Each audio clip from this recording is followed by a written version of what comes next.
Are you stuck guessing how to price your agency services? Here's the truth: your pricing model can make or break your growth.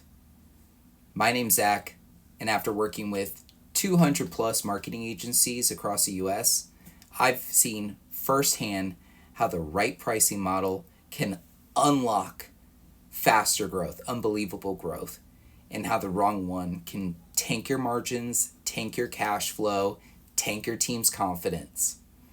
So let's break down the three most common pricing models agencies use today in 2025 with real world pros and cons to each. So the first one a lot of people are really familiar with anyways is the marketing agency retainer model. It's great because it's predictable monthly income.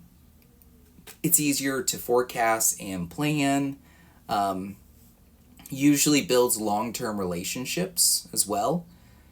But what are the cons with it?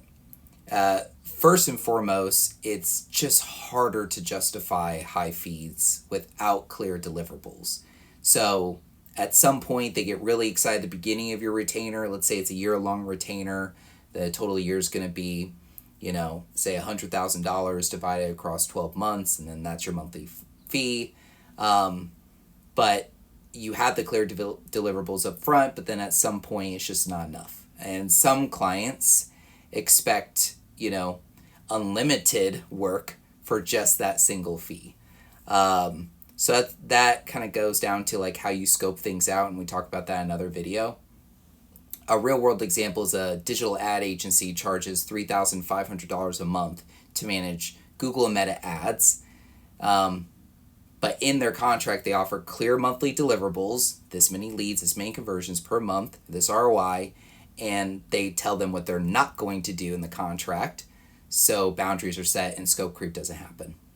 The second model is project-based pricing. I think this is really great for like web dev agencies, video agencies. It's not a monthly retainer, which is what I love, or consistent cash flow coming in. It does have clear start and end dates, which is helpful, so usually no scope creep. It's great for one-off needs, but again, I want to reiterate, the income for project base is often unpredictable, nightmare for cash flow. You're chasing a dragon all the time. You're always chasing new projects instead of focusing on retaining the current work that you have. Again, most of the actual success in your marketing agency is get the leads, sell them, retain them for as long as possible, and you keep stacking. A good example of this is a web agency that sells like a 10K site, and it's great for quick cash infusions, but then my recommendation is that they would need a retainer service to stack on top of it to stabilize the monthly revenue. So they could build a website and then sell monthly SEO packages, or they could build a website and then sell meta ads to drive leads and traffic to it. The other item that I want to chat through is performance-based pricing. I had to look at my notes there. So for performance-based pricing, this is so easy to sell. You're there with the client. You say, if we don't perform, you don't pay, right? Or you get your money back. Or we will work for free until you do. Or we only charge a percentage of ad spend. It has high potential for good companies with good products and services that sell and crush online. Problem is that it's risky. So your payout depends on variables you can't always control. Maybe your team's not that great at pay per click. Maybe your team's not that great at delivering those kinds of leads and results. Often scope creep happens, and then sometimes client confusion comes in where it's like, just do whatever you need to, I just need the leads.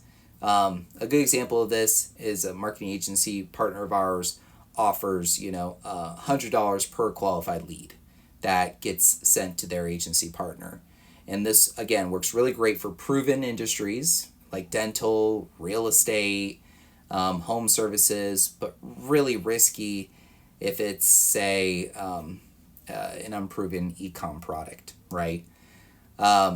there's not really a one size fits all, to be quite honest, but many agencies start with projects, then they move to retainers for stability, and only do performance-based deals when the trust is there with the client, with their business, with their funnel.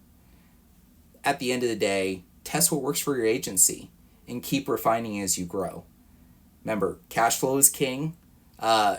Do what is right for you and your agency at this time, but always seek to grow. But if you want to see how we can structure pricing for our agency partners, love to book a strategy call and chat through some of the strategies that we've seen work out really, really well for our 200 plus agencies. Have a good one.